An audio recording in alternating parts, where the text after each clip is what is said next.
If you don't get strong enough to possess your own belief, your environment will change you before you change it. And that is the quote of the day.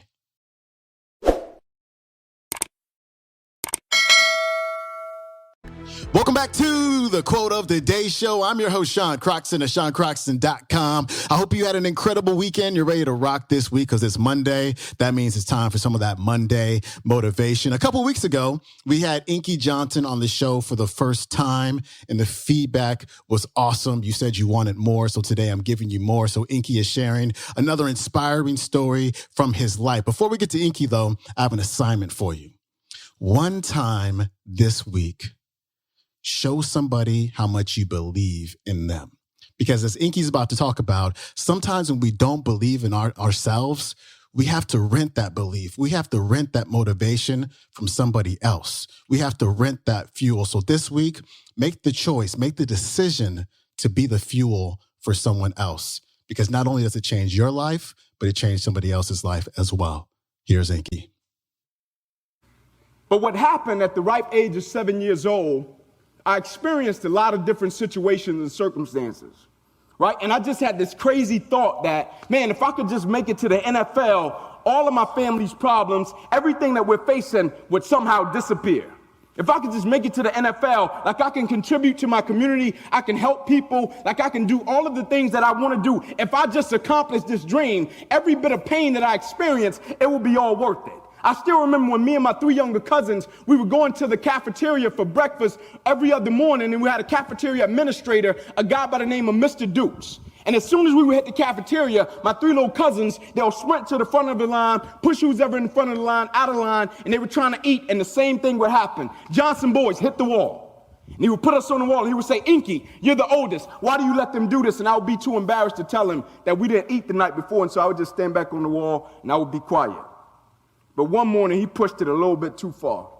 Johnson boys, get on the wall. We go to the wall. Inky, you're the oldest. Why do you let them do this? I'm getting sick and tired of it. And I responded to him. I said, we didn't eat last night. He said, oh, I didn't know. I said, you didn't ask. Because most people, even when they ask a question, they're asking with the intent to reply, not the intent to understand.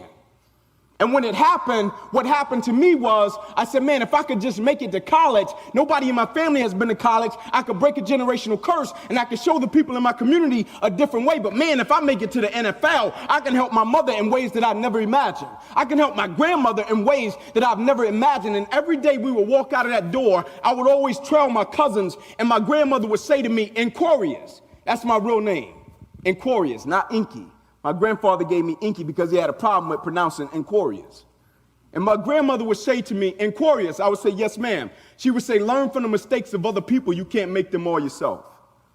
And in my community, we had a drug dealer on every single corner. Most of them came from my household. And one night, we're playing tackle football in the street before I got in organized sports. And one night, the sun was going down. I just told the coaches this story because of the impact that it made in my life. And a blue pickup truck was coming down the street, and we back out of the street to let the car go by. And as the car was going by, it slightly went past us, and it parked on the sidewalk. And out of the truck gets a white guy. And at the time in my neighborhood, there were no white people. And so automatically, what do you think everybody did? They started running. They think he's the police off the bat, right? He's the cops. They take off running, right? Nicest guy in the world. Walks up in between our games. He said, hey, man, would y'all like to play organized sports?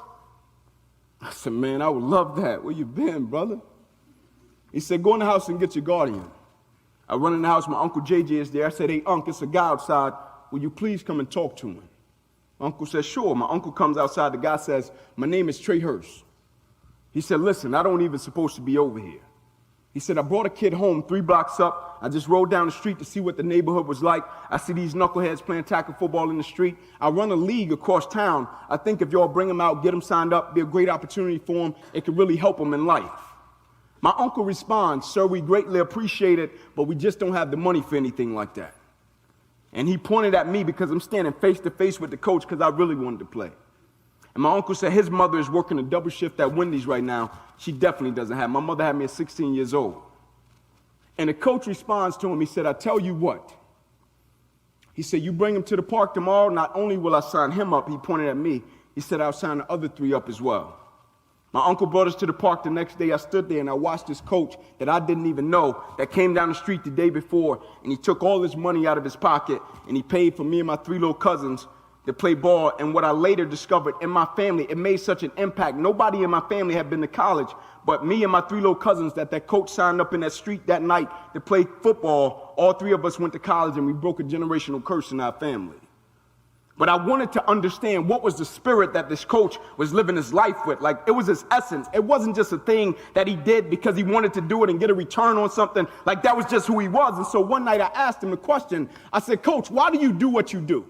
Like, why do you live life that way? Like, why do you just help people? Why do you don't even think about what they're doing or what you're helping them with? Why do you don't go through life wondering if somebody is trying to get over on you? Like, I never heard him once say that. Like, if he helped somebody, he helped them, that was it, right? It wasn't about, if I help you, you got to do this for. Why do you live your life that way? And he told me one night in front of my 2-bedroom home, 14 people, I'm standing on the sidewalk after he dropped me off, and I said, why do you do what you do? And he got out of his truck and he came and he stood beside me. And he said, Inky, I'm going to tell you something, and I don't want you to ever forget it.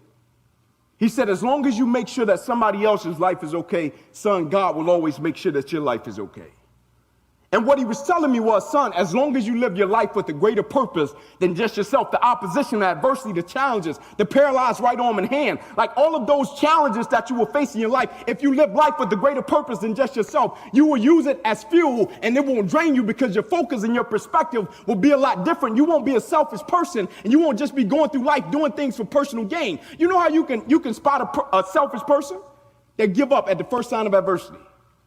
Because when a person gives up at the first sign of pressure and adversity and a challenge, you can't be thinking about anything except yourself. Because when you think about sacrifices that others have made for you, it's almost impossible to give up. Right? When you think about what somebody saw in you when you didn't see it in yourself, it's almost impossible to give up. And as a young kid, the only thing I did was rent at other people's faith when I wasn't strong enough to possess my own. The only thing I did was rented other people's belief until I got strong enough to possess my own. The only thing I did was rented other people's motivation until I got strong enough to possess my own. But the moment I got strong enough to possess my own, it was my responsibility to pay it forward back into the world. And I get into the 8th grade and I bump into a math teacher and a basketball coach that later walked my wife down the aisle at our wedding. And I'm in the gym one morning, and he came to me and he said, son, I saw you on the corner in your neighborhood. I said, yeah, I was hanging out with my uncles. He said, no, you don't understand what I'm saying. I saw you on the wrong corner in your neighborhood. I said, I was hanging out. He said, no, I'm going to pick you up every morning before school until you graduate high school. And I'm going to play you in a game of one-on-one basketball, and I'm going to read you a proverb. I said, man, you bluffing. The next morning at 6 o'clock, I'm sleeping on the floor with my cousins. My mother comes and shakes me. I'm wiping coal out of my eyes. I said, yes, ma'am. She said, your 8th grade math teacher and basketball coach is at the door. I said, oh, you serious? And one morning after our game of one-on-one basketball, he sits me down on the bench. He makes me recite a proverb. The principal walks in and he says, DeMarco Mitchell, that was my teacher's name, 23 years old. Had 3 kids of his own, and he adopted 3 more kids from the same school system because he knew when they left school, they didn't have anywhere to go. And the principal says to him, I heard you've been giving Inky proverbs. He said, yes, sir, I have. He said, stop it or I will have to fire you. My teacher stood up to the principal and he said, well, you're just going to have to fire me then because this life is worth it. And I said, you willing to put the way you feed your family on the line for me? He said, every day of the week. I said, I got to give you a return on your investment. And the summer going into my 9th grade year, people would ask me the question, Inky, where are you going to high school? You could play ball, man. Where are you going? I said, I'm going to Crim. They said, you want to go to college? I said, yep. They said, don't go to Crim. I said, it's 5 minutes away from my house. You want to go to college? I said, yep, don't go to Crim. My own mother came to me, Inky, what are you thinking about doing for high school? I said, I'm going to Crim. Inky, you want to go to college? Yes, ma'am. Don't go to Crim. I said, oh, now I got to go. And my first day at Crim High School, we had a cop at every door and a metal detector at every door, and they searched every kid from head to toe before they walked into the school. My first day, true story. I walked to school, right? And I'm walking to school with my guys, and I'm telling them how, man, we're about to go to Crim. We're going to change the atmosphere. We're going to change the culture. You know, we're going to be the first guys to go to college from Crim. They're looking at me, but they're really not feeling it because of the environment that we're going into. And environments are important, right? At a certain point, if you don't get strong enough to possess your own belief, your environment will change you before you change it. And we walk up to the door, and I get there, and we got a cop, and I know the drill. I see it happening. I'm standing in line. So as soon as I get there, I spread my arms. I put my head up to the ceiling. He's searching me. He's patting me down. He gets to my shoes, and he starts working his way back up. I spread my legs. He gets to my chest, and he says to me, "What's your plan, little man?" I say, "Oh, I'm going to college. I'm going D1. He responds, "You'll probably go to cell block D1. And he goes to walk off. I walk beside him. I tap his arm. He turns around. So "You got the wrong guy." He said, "No, I know about you." He's sarcastic, the whole nine. I said, "You do? Yeah, you had two uncles that came to the same school, right?" I said, "Yes, sir." He said, "They could play basketball like you, right? They were great athletes." I said, "Yes, sir." He said, "Aren't they serving 13 years and 40 years at the federal penitentiary, not even 10 minutes away from these front doors?" I said, "Yes, sir." He said, "Exactly. Apple doesn't fall far from a tree. You'll probably end up in cell block D1. Walked off. I walked with him. I tapped his chest. He turned around. I said, "I don't know who you've been dealing with." I said, "But you ain't dealt with me." I said, "I'm telling you, you got the wrong guy." He said, "We'll see." My senior year, when I got my scholarship from Tennessee, you know the first person I went to see? I didn't go see my mother first. I didn't go see my math. I went straight to that cop, and he was on lunchroom duty. I slammed the paper down on the lunchroom table. I slid it across to him. He got it. He looked at it. He said, "Let me ask you a question. How did you do it?" He said, "The reason I challenged you that way, I didn't try to belittle you. I didn't try to discourage you." He said, "I challenged you to see would you fight back, and you did. But how did you do it? Because every kid in the school, they want something." That's why I said, "Who wants to do something great?" And every hand went up, but it's a gap between what you want to do and actually making it happen. It's a lot of things that happen in between. That's the reason why people don't see their dreams, aspirations, and goals manifest. Like, "Well, how did you do it?" And I said, "Oh, you thought I just wanted to go to college. You didn't understand. I was trying to break a generational curse in my family. The whole time the goal was a lot bigger than me. You thought I just wanted to go to college. Every morning I stepped into the school, I wanted to change the perception of the school. You thought I was just trying to go to college. I wanted to change the way they spoke about kids that came from my neighborhood. And so your words, they never even penetrated me." It was what my coach was telling me when I was 7 years old, when he said to me, "Son, as long as you make sure that somebody else's life is okay, son, as long as you live your life with contribution, son, as long as you live your life and you're not a selfish individual, but you're a selfless individual, the opposition, the adversity, and the doubt, it won't faze you, son."